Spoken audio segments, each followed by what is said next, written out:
May Allah subhanahu wa ta'ala make us its inhabitants. Allahumma ameen. And no one in Jannah thinks that they have anyone above them. So that's also one of the blessings of Jannah, is that you don't have the fear of missing out. The person who is in the lowest level thinks that they must be in the highest level because of what Allah is unveiling for them. That's the beauty of paradise. It keeps getting better and better and better and better. Blessing after blessing after blessing after blessing. The counterpart to that is this dunya, is this life, where sometimes you get hit by a hardship and you think, this is the hardest it's ever going to get. And then something else happens, and something else happens, and something else happens, and something else happens.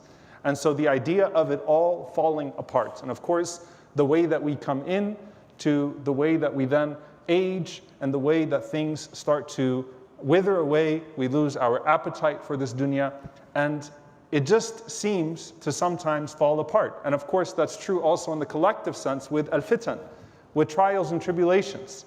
They start to strike one after the other to where you feel like you can't catch up. On an individual level, you get hit and you think, this really hurts. And I think that this is the hardest it's going to get. And then something else happens.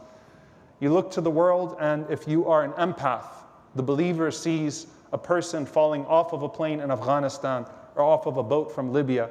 And where does my heart go to?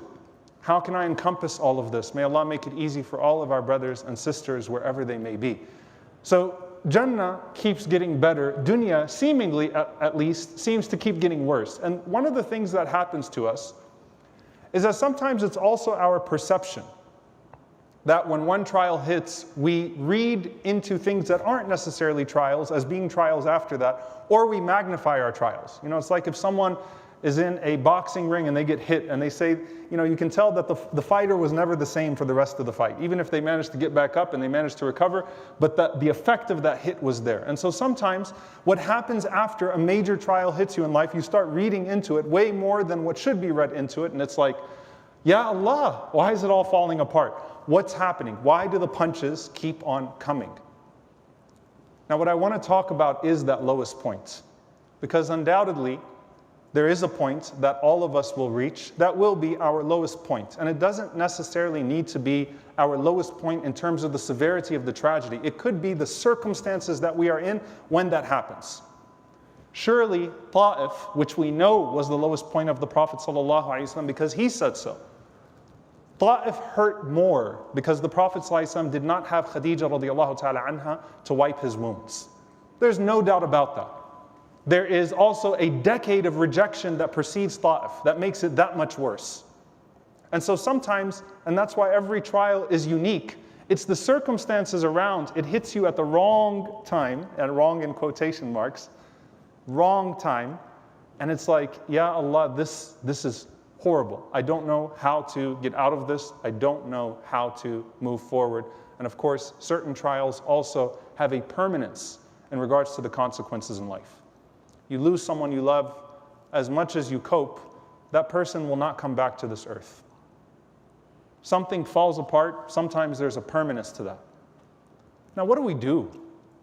And I don't want to just talk about this from the perspective of hardship as a whole. I want to talk about that lowest point and how you actually take that and do something with it that's very unique. Because when you're at that lowest point, you know what else you are? You're most vulnerable. You're most vulnerable in that you're most likely to put your ego to the side and you can humble yourself most to Allah subhanahu wa ta'ala. So you're most vulnerable, which has the capacity to reinvigorate your dua, your prayer, your reflection, your worship. Sometimes you see a relationship and they say the best thing that ever happened to that relationship was that it hit crisis. And out of that crisis, we learn things, certain things happen, and you look back at that and you see that was a turning point. So your ego gets put to the side. You're humbled. And when you're humbled, you're in a perfect place to make sujood and to cry out to Allah in prostration and say, Ya Allah, I'm humbled. You're also in that vulnerability in a perfect place to rethink things, to be introspective, to actually start to think about what preceded that moment and what can be done after that moment. So it's an interesting place that you find yourself in. And you have to remember that Allah subhanahu wa ta'ala doesn't give you a swamp. Allah gives you a springboard. When you're in that low point, you have a chance to jump up. There is no fall that any of us will ever encounter than the literal fall of Adam alayhi salam from paradise to earth. But even then, there was an elevation in his station, his maqam, his status with Allah subhanahu wa ta'ala, that made his station even greater than before he fell. The same thing with Yunus alayhi salam plunging to the bottom of the ocean. That's a fall that none of us could probably quite come to terms with. But you're in this place where you can rethink. You're in this place where you can reevaluate, reassess, and then get back somewhere, or where you've actually never been, and let it be an actual better place.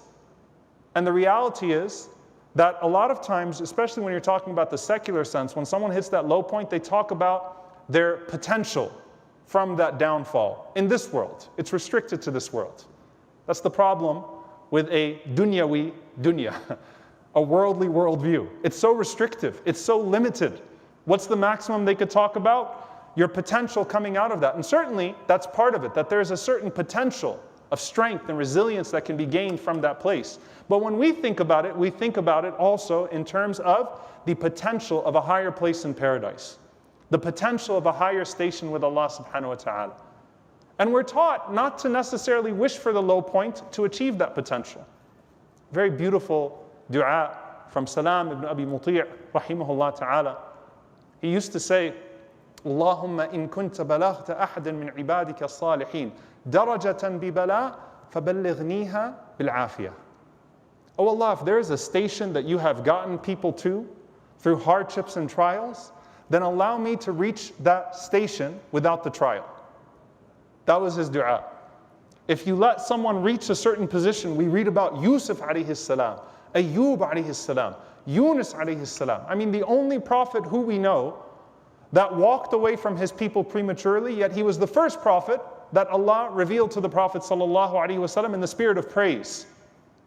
He got back up and he elevated only by the mercy of Allah subhanahu wa ta'ala.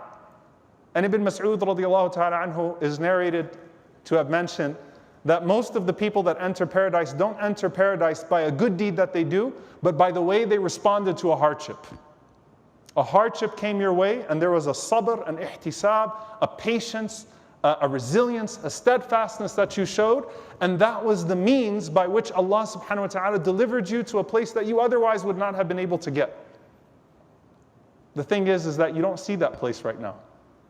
And so sometimes it becomes hard to be able to see outside of where you are at the moment, to be able to see light at the end of the tunnel, to be able to see that position in a paradise that you can't even imagine. It's hard to imagine it, it's hard to grasp it, it's hard to act in accordance with it, but that's what makes it so rewardable. SubhanAllah, you get this one life to live in this dunya that is consequential to the rest of your eternity. And there are things that happen to you, one-time events that happen to you in this life, and there is one moment in that one-time event